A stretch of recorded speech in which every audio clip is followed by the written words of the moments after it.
Hey, I'm Warren Spector. We're here at Gamescom, and we're talking about Disney Epic Mickey 2, The Power of Two.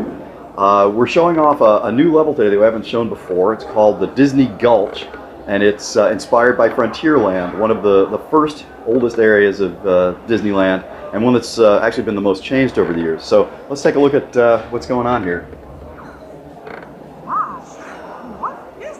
We start out with a little cutscene that explains some of the backstory of this land, what happened after the events of Disney Epic Mickey 1. The most important thing here, from my perspective, is all of the characters speak all of their lines. In the first game, nobody talked. In this game, everyone does. And when you hear Mickey, it's really Mickey. When you hear Oswald, it's, well, now the new voice of Oswald, which we got cast for this game, which is kind of exciting. You know, it may just be me, but pay attention to the music. I love the music in this section. Each land has its own unique theme, and this one is inspired by Western music. Of course, some characters sing their lines. There are several musical numbers in the game. You didn't see that. So now, first thing you notice, obviously, is that Oswald is with you on your adventure. You're driving Mickey. This is the single-player game. At any time, a second player can jump in and take control of Oswald and use his unique abilities anywhere in the game. But even when you're just playing in single-player, Oswald is right there helping Mickey out. Now, what we're seeing here is a drop wing. That was an enemy type that we wanted to include in the first game, but you can't do everything in every game. So that got cut from the first game, but he's making his appearance here for the first time. Just like everything in the game, he can be befriended or defeated.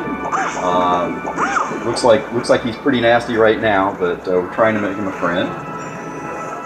Let's see how we do here. There we go. Okay, so now he's friendly. You can see the little Mickey head sort of floating up over his head. So now he won't pick you up and drop you off of cliffs, and he won't fire thinner at you. And so we can kind of keep moving through here. Now, you'll notice this is a blue guardian pool. In the first game, we had these things called guardians, which were attracted to Mickey based on how the player was playing. In this game, we're actually going to explore the guardians a little bit more. Where did they come from? What is their place in the world? And you can actually attract them by changing the state of the world. So if we go around and erase a bunch of stuff, use thinner to erase a bunch of stuff, this will change its form. But actually, before we do that, let's try and erase this little Toon water tower. Oh, it's actually going to work here. Okay. Let's paint that back in real quick so it turns back into a paint pool. There we go. Okay, so now this is a really important thing. What you do in the world really does make a difference. So let's try and erase the supports on that water tower. You can see it doesn't work because it's sitting in a pool of paint. But if you then erase a bunch of stuff in the environment, you can change the state of that pool and of the world, and now all of a sudden you can in fact, there's another drop in there, but you can erase the supports on this and it's destroyed. Now, that doesn't seem like much, but it allows you to get that battery sphere, which is one of the things you have to do. There are 3 battery spheres on this map. And in order to leave the map, to power up this train that you take out of this area, you have to collect 1, 2, or 3 of these spheres. If you collect 1, your experience on the next map is going to be a little more difficult. If you collect all 3, it's going to be a lot easier. If you collect 2, it's sort of a middle difficulty level.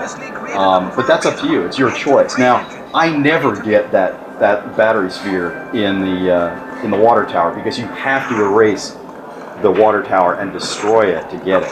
But other people are going to want that because you can get a new reward that way, and you can make your life easier later on. Now here, there's another battery sphere inside this saloon.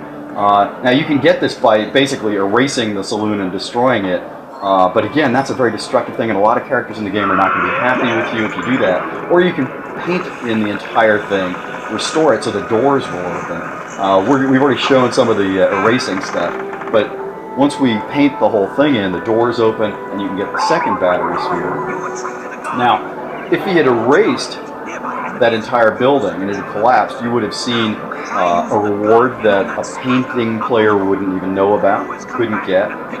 So it's all about you picking your playstyle. A little physics action going on. But now we've got 2 battery balls. Oh, okay. Now in any 2-player game, a little griefing goes a long way. So that was Oswald being a little mischievous, but picture a second player coming in here and having some fun with Mickey. So now we've got 2 of the battery spheres. Oh, there's a treasure there, which we'd have to get the 3rd battery sphere to get that one. But let's just keep moving on. There's another drop ring. We'll deal with that. Okay.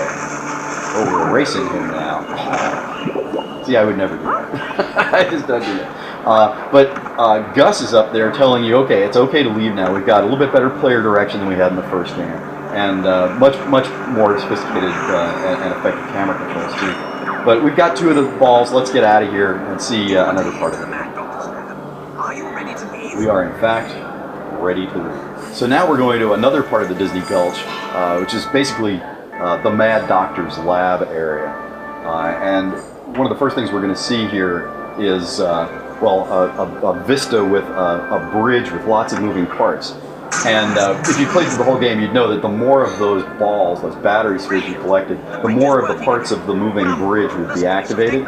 So the more of them that are active, the easier the platforming challenge is here. But it's up to you. If you can deal with a tough platforming challenge, just go get 1 sphere, keep going, save the world. But if you're not quite as effective a platforming player, frankly, like me, you collect all 3 spheres and it's much easier. Now, that's what we call a blotworks there in the background. It's a new type of character we've introduced in this game. And I'll tell you the secret here. It's every one of these things, it's part animatronic, but it has a little blotling inside. There's a funny little cartoony character driving this thing.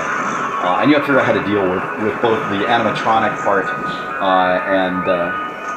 and what's inside. So we need to spin that hood. Oh, Oswald's helping out. And even in single player, Oswald's helping out. But now Mickey has spun the hood off, and you can see there's a little vulnerable spot there. Oh, these things are really dangerous. This is midway through the game, so it's a little bit challenging. But we just used a fairy sketch, which negates gravity. You can do that on any physics object, any character or physics object in the game. And so now, unless you hit him with thinner, which I wouldn't recommend doing, or maybe I would, he's going to float up there for a while.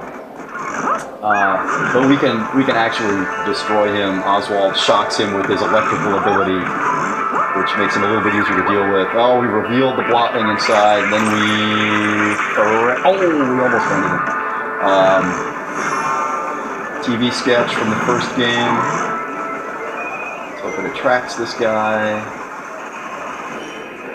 Okay, so we've used a TV sketch. There are all sorts of ways to solve every problem in the game. I mean, that's kind of what the game's all about. Decide how you want to interact with things. In fact, there's a route out of this map that doesn't even involve the platforming path. We're not going to go that way now, but if you explore here, you'll always find multiple ways to solve problems, multiple ways to reach your goal. But here, I guess we're going to try jumping across this bridge that's mostly working, but not quite. Okay. Sorry, a little tense moment. Can he do it? Nope. Good catch. I'm impressed. Now, if he had only gotten 1 battery ball in the last map, there would be like thinner geysers going off. It would be much more dangerous, much more difficult. But as it is, it's a relatively easy path he's got to take. More enemies. Now he's basically just trying to get up to a little movie screen, a little map exit up here on the left side. But because he only activated 2 spheres, he's going to have to take the long way. Again, a much more difficult jumping path, and he's going to have to get past yet another enemy. So you can decide, he's using a watch sketch to slow things down.